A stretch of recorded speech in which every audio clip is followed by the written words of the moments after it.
മരണം എന്നത് അനിവാര്യമായ സത്യമാണ്. പക്ഷേ മരണം പരമാവധി നീട്ടിവെക്കാനാകുമോ? സാധാരണ മനുഷ്യായുഷ്കാലത്തിനും അപ്പുറത്തേക്ക് അവിശ്വസനീയമാം വിധം ആയുസ് പല മടങ്ങ് നീട്ടിവെച്ച് മരണത്തെ അതിജീവിക്കാനാകുമോ? ഒരുപക്ഷെ സ്വന്തം മരണനേരം സ്വയം തീരുമാനിക്കാവുന്നത്രയും കാലത്തേക്ക് ചിരഞ്ജീവിതം മനുഷ്യർക്ക് സാധ്യമാണോ? ഇത് കെട്ടുകഥയോ സയൻസ് ഫിക്ഷനോ അല്ല. സമീപഭാവിയിലല്ലെങ്കിലും അത് സാധ്യമെന്ന് പറയുന്നു ലോകത്ത് പലയിടങ്ങളിലും ഈ വിഷയത്തിൽ ഗൗരവ ഗവേഷണത്തിൽ ഏർപ്പെട്ടിരിക്കുന്ന ശാസ്ത്രജ്ഞർ. ഇനി അമരജീവിതം സാധ്യമായാൽ അതെല്ലാവർക്കും കിട്ടുമോ? ഈ ചർച്ചയ്ക്കെല്ലാം ഇപ്പോൾ തുടക്കമായത് ഇക്കഴിഞ്ഞ സെപ്റ്റംബർ 4 ചൈനയുടെ തലസ്ഥാനത്ത് രണ്ട് ലോക നേതാക്കൾ തമ്മിൽ നടന്ന ഒരു സംസാരം മുതലാണ്. ആദ്യം RDX റാം. സെപ്റ്റംബർ ആദ്യവാരം ചൈനീസ് പ്രസിഡന്റ് ഷീ ജിൻപിങ്ങും റഷ്യൻ പ്രസിഡന്റ് വ്ളാഡിമിർ പുടിനും തമ്മിൽ നടന്ന ഒരു സംഭാഷണം ശ്രദ്ധേയമായിരുന്നു. രണ്ടാം ലോക യുദ്ധത്തിൽ ചൈന ജപ്പാനുമേൽ നേടിയ വിജയത്തിന്റെ ഓർമ്മ പുതുക്കാൻ ബെയ്ജിംഗിൽ നടന്ന സൈനിക പരേഡിന് സാക്ഷിയാകാൻ ലോക നേതാക്കൾ എത്തിയപ്പോഴായിരുന്നു അത്. ഇടയ്ക്ക് ഒരു വേള ഇരുവരും തമ്മിലുള്ള സംസാരത്തിന് വിഷയമായത് ചെറുപ്പം നിലനിർത്തുന്നതിനെ പറ്റിയായിരുന്നു. പുടിൻ ഷീ ജിൻപിങ്ങിനോട് ഇങ്ങനെ പറഞ്ഞു: ബയോടെക്നോളജിയുടെ വികാസത്തോടെ മനുഷ്യാവയവങ്ങളെല്ലാം മാറ്റിവെക്കാനാകും. കൂടുതൽ ചെറുപ്പത്തിലേക്ക് തിരിച്ചെത്താനും അമരത്വം കൈവരിക്കാനും കഴിയും. 150 വർഷം വരെയെല്ലാം ജീവിക്കാനാകും. ഈ സംസാരമാണ് അമരത്വത്തെ പറ്റിയുള്ള ചർച്ചകൾ വീണ്ടും സജീവമാക്കിയത്. എന്നേക്കും ജീവിക്കാൻ ശാസ്ത്രവികാസം സഹായിക്കുമോ? അത്തരം ഗവേഷണങ്ങൾ ലോകമെങ്ങും നടക്കുന്നുണ്ട്. ഒരുപക്ഷെ അമരത്വത്തിനുള്ള സാങ്കേതിക വികാസം സാധ്യമായാൽ അതിന്റെ ഉപയോക്താക്കൾ ആരാകും? അധികാരമുള്ളവരും പണമുള്ളവരും മാത്രമാകുമതെന്ന് ചിന്തകരും എഴുത്തുകാരും പറയുന്നു. സങ്കല്പം സാധ്യമായാൽ ലോകത്തിന്റെ ക്രമം തെറ്റുമോ? അധികാര സ്വരൂപങ്ങളും എന്നേക്കും അമരമാകുമോ എന്ന ചർച്ചയാണ് പുരോഗമിക്കുന്നത്. RDX rap news Malayalam.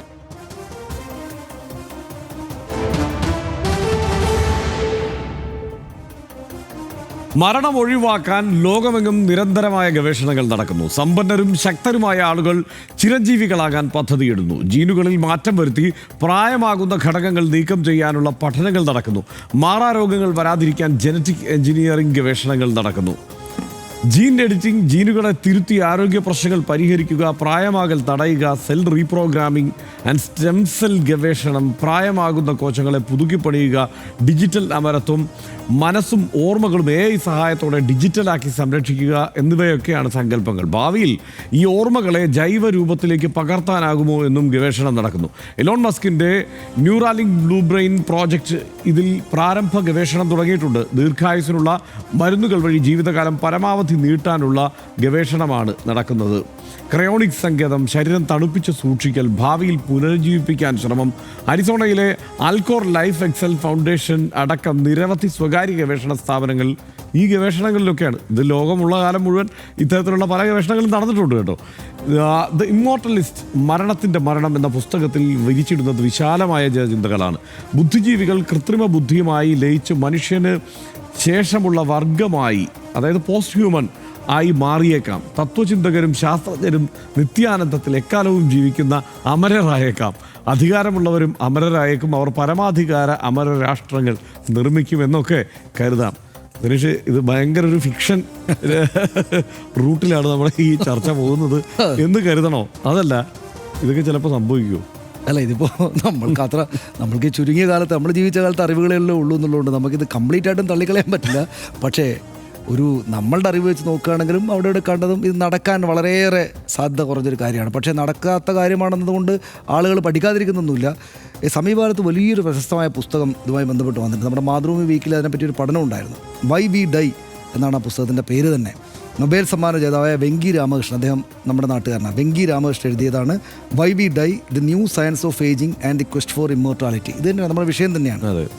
അപ്പം മരണാനന്തര ജീവിതത്തിന് വേണ്ടിയിട്ട് അതിനകത്ത് അദ്ദേഹം പറയുന്ന ഒരുപാട് ചരിത്രം പറയുന്നുണ്ട്. നേരത്തെ ഹർഷം പറയുമ്പോൾ പറഞ്ഞല്ലോ, ഇത് നേരത്തെ മുതലേ നടക്കുന്നതാണ്. കിൻ ഷു ഷി ഹുവാങ് എന്ന് പറയുന്ന ഒരു ചൈനീസ് രാജാവ് അക്കാലത്ത് അദ്ദേഹം ഒരുപാട് പഠനം നടത്തിയിട്ട് ഈ പഠനം നടത്തിയിട്ട് ജീവിതകാലം കൂട്ടാൻ വേണ്ടിയിട്ട് സേവിച്ച മരുന്നുകളുടെ പാർശ്വഫലം കൊണ്ട് അദ്ദേഹം നേരത്തെ മരിച്ചുപോയി.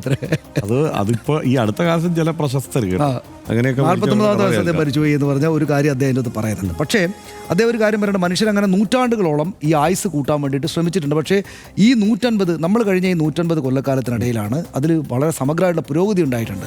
നമ്മൾ നേരത്തെ ശരാശരി 40-35 വയസ്സായിരുന്നു മനുഷ്യരുടെ ആയുസെങ്കിൽ ഇപ്പോൾ ശരാശരി 70-75 വയസ്സിലേക്ക് കാര്യങ്ങൾ എത്തിയിട്ടുണ്ട്, നീണ്ടിട്ടുണ്ട്. അതിന് മതമോ വിശ്വാസമോ ഒന്നുമല്ല അതിന് സഹായം ചെയ്തു കൊടുത്ത സയൻസാണ്, മെഡിക്കൽ സയൻസാണ് പ്രധാനമായിട്ടും എന്നാണ് അപ്പോൾ അതിനകത്ത് ജെറണ്ടോളജി എന്നോ മറ്റോ പേരിൽ ഇപ്പം ഒരുപാട് കാര്യങ്ങൾ പഠനം നടക്കുന്നുണ്ട്. ഇക്കഴിഞ്ഞ 10 വർഷം കൊണ്ട് മാത്രം 3 ലക്ഷം സയൻറ്റിഫിക് ആർട്ടിക്കിൾസ്, ലേഖനങ്ങൾ ഈ ഏജിങ് സംബന്ധിച്ച് പബ്ലിഷ് ചെയ്തിട്ടുണ്ടെന്നാണ് വെങ്കി രാമകൃഷ്ണൻ പുസ്തകത്തിന് ഇൻട്രൊഡക്ഷനിൽ പറയുന്നത്. 700-ലേറെ സ്റ്റാർട്ടപ്പ് കമ്പനികൾ ഇതിനു വേണ്ടിയിട്ട് ഇപ്പോൾ ശതകോടിക്കണക്കിന് ഡോളർ ചെലവഴിച്ചുകൊണ്ടിരിക്കുകയാണ്. 700 സ്റ്റാർട്ടപ്പ് കമ്പനികളാണ്. അതിന് പുറമെ പ്രധാനപ്പെട്ട കമ്പനികൾ, നേരത്തെ എലോൺ മസ്കിൻ്റെ കമ്പനി പോലുള്ള കാര്യങ്ങൾ ഉണ്ട്. ഒറ്റ കാര്യം കൂടി പറഞ്ഞാൽ നിർത്താം. പക്ഷേ ആ പുസ്തകത്തിൻ്റെ ആകെ തുകയായിട്ട് ഞാൻ മനസ്സിലാക്കിയിട്ടുള്ളത് ഈ സംഗതി നടക്കാൻ വളരെയേറെ പ്രയാസമാണെന്നാണ്. അതിലേറ്റവും പ്രധാനമായിട്ട് അദ്ദേഹം ചൂണ്ടിക്കാട്ടുന്നതും അദ്ദേഹത്തിനെ പോലുള്ള പ്രധാനപ്പെട്ട ആളും പറയുന്നത്, നമ്മുടെ മനുഷ്യൻ എന്ന് പറയുന്നത് ഒരു സ്വിച്ച് ഓൺ ചെയ്താൽ ഓണായി വരുന്നൊരു ബോഡിയും ഒരു സ്വിച്ച് ഓഫ് ചെയ്താൽ മരിച്ചു പോകുന്നതല്ല. അനേകായിരം സ്വിച്ചുകൾ പല ഭാഗങ്ങളായിട്ടാണ് മരിക്കുന്നത്.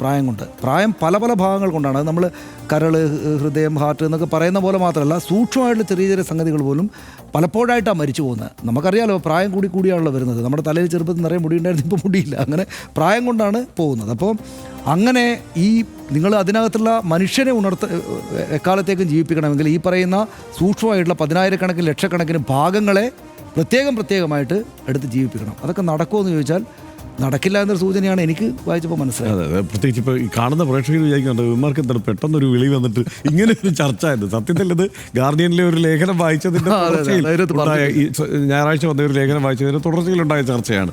സത്യത്തിൽ സനീഷ്, ഇതിനകത്ത് എനിക്ക് ഇതിൽ ഈ എല്ലാ കാലത്തേക്കും മനുഷ്യൻ ജീവിക്കുമോ എന്ന കാര്യത്തിൽ സംശയമുണ്ടെങ്കിലും ചിന്തകളെ ഒരുപക്ഷെ ജീവിപ്പിച്ചേക്കാം എന്നാണ് എനിക്ക് തോന്നുന്നത്. ഈ സാങ്കേതിക വിദ്യയുടെ ഒരു തുടർച്ചയിലൊക്കെ ഒരുപക്ഷെ നമ്മൾ വിചാരിക്കാത്ത വളർച്ചയിലുണ്ട്. ഞാൻ കോളേജിൽ പഠിക്കുമ്പോൾ മൊബൈൽ ഫോൺ ഇല്ല.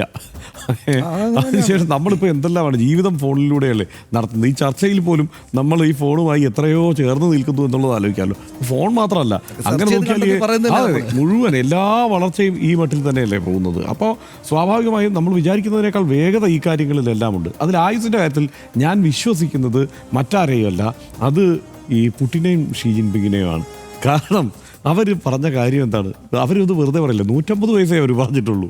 ആ 150 വയസ്സിലേക്ക് സ്വാഭാവികമായി എത്തിച്ചേരുമെന്ന് തന്നെ ഞാൻ ഉറച്ചു വിശ്വസിക്കുകയാണ്. 150 വയസ്സിലേക്ക്. അതെ. അപ്പോൾ അതിനകത്ത് എന്താണെന്ന് വെച്ച് കഴിഞ്ഞാൽ ഈ പറഞ്ഞതുപോലെ ഈ ശരീരഭാഗങ്ങൾ പുതുക്കുക, ഈ കോശങ്ങളുടെ വാർദ്ധക്യം തടയുക. ഇപ്പോൾ ഉള്ളൊരു പ്രശ്നം, മനുഷ്യൻ പൊതുവെ ബാല്യം, കൗമാരം, യൗവനം, വാർദ്ധക്യം എന്ന് ജീവിച്ചിരിക്കുന്നതിൽ ഏറ്റവും ദീർഘകാലം ജീവിക്കുന്നത് വാർദ്ധക്യത്തിലാണ്.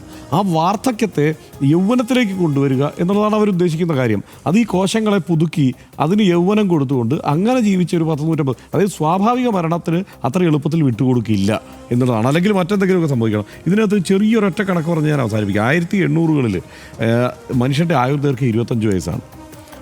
1920 ആകുമ്പോഴേക്ക് പോലും അതിൽ നിന്ന് വലിയ വളർച്ച ഉണ്ടായിട്ടില്ല എന്നോർക്കണം. നമുക്കറിയാവുന്ന, നമ്മൾ പറയുന്ന, നമ്മൾ ചർച്ചകളിൽ ആവർത്തിക്കുന്ന ചരിത്രത്തിൽ 30-35 വയസ്സ് വരെ മനുഷ്യൻ ജീവിച്ചിരിക്കുന്നു. 1950 അത് ഇവിടെ ഇന്ത്യയിലെ കാര്യമാണ് കേട്ടോ, 35 വയസ്സാണ് ഇന്ത്യയിലെ വളർച്ച. ഞാൻ ഈ പറയുന്നത് ലോകം മുഴുവനുള്ള കാര്യമല്ല. 2000-ലാണ് അത് 62-ലേക്ക് എത്തുന്നത് ശരാശരി ആയുർദൈർഘ്യം. 2019 അത് 70 വയസ്സിലേക്ക് എത്തുന്നുണ്ട്. ഈ വളർച്ച തന്നെ ഒരു സൂചകമാണ് എന്നാണ് ഞാൻ കരുതുന്നത്. കാരണം ഇത് വാർദ്ധക്യത്തെ നീട്ടുകയാണ് ഇപ്പോൾ ചെയ്യുന്നത്. ഇപ്പോൾ ഇനി അങ്ങോട്ട് പോകാൻ പോകുന്നത് വാർദ്ധക്യത്തെ യൗവനമായി കൺവേർട്ട് ചെയ്യുക എന്നുള്ളതാണ്. എന്നിട്ട് അതിനെ ഒരു പക്ഷേ 150 വയസ്സ് വരെയൊക്കെ നീട്ടിക്കൊണ്ടു പോകാൻ കഴിയും എന്ന് തന്നെയാണ് ഞാൻ വിശ്വസിക്കുന്നത്. ഒറ്റ കാര്യം കൂടി ഇതിനകത്ത് പറയേണ്ടതെന്നാണ്, അല്ല അത്ര വരെ പോകാൻ പറ്റും തന്നെയാണ് ഞാൻ വിചാരിക്കുന്നത്. അമരത്വം, അതായത് മരിക്കാതിരിക്കുക എന്ന സംഗതിയിലേക്ക് പോകില്ല എന്നാണ് എനിക്ക് തോന്നുന്നത്. തീർച്ചയായും കുഞ്ചൻനമ്പ്യാരുടെ ഒരു കവിതയുണ്ട്, കാലമില്ലാത്ത കാലം. അതിന്റെ കൂടെ ഈ ലോകയിൽ അതുകൂടെ പറയാനാണ് വന്നത്. ലോകയിലെ കല്യാണി പ്രിയദർശനെ മരിക്കാതെ ജീവിക്കുക. അതിന്റെ പ്രശ്നം എന്താണ്? അവർ ഭയങ്കര സങ്കടമടിച്ച് ജീവിക്കുക. ഒരുപാട് ആളുകൾ, നമ്മുടെ സുഹൃത്തുക്കള്, നമ്മുടെ പരിചയമുള്ള ആൾക്കാരൊക്കെ. 20-ാം നൂറ്റാണ്ടിൽ ശാസ്ത്ര സാങ്കേതികതയിലും വൈദ്യശാസ്ത്രത്തിലും ലോകമെങ്ങും സംഭവിച്ച വികാസം പൊതുജനാരോഗ്യത്തിലും പ്രതിഫലിച്ചു. അത് മനുഷ്യകുലത്തിൽ വലിയ പരിവർത്തനങ്ങൾക്ക് കാരണമായി. മനുഷ്യരുടെ ആരോഗ്യവും ആയുസ്സും കൂടി. വൈദ്യശാസ്ത്രം ഇനിയും വികസിക്കും. അഭൂതപൂർവമായ ദീർഘായുസിലേക്ക് ലോകം മാറിയേക്കും. എന്നാൽ ജനിതക ഗോവണിയുടെ അടരുകളിൽ നിന്ന് പ്രായമാകുന്ന ജീനുകളെ എന്നേക്കുമായി നീക്കിയാൽ, മഹാരോഗങ്ങളെ അകറ്റി നിർത്താൻ നമുക്കായാൽ മനുഷ്യൻ ചിരഞ്ജീവികളാകുമോ? ഒരു ആരോഗ്യ വിചാരം മാത്രമല്ല, ഇത് പ്രത്യയശാസ്ത്രപരവും ദാർശനികവുമായൊക്കെ ഉള്ള ഒരു വിശാല പ്രശ്നമാണ്. ഈ രാത്രിയിലേക്ക് ആഴമേറിയ ഈ ചിന്ത നൽകി അവസാനം ക്ലോക്ക് നോക്കിയിട്ട് സമയമാകാറായി എന്ന് പറഞ്ഞാൽ വളരെ ഫിലോസഫിക്കലായി എന്ന് പറയാം. നമുക്ക് തൽക്കാലം ഇവിടെ അവസാനിപ്പിക്കാം. Good night.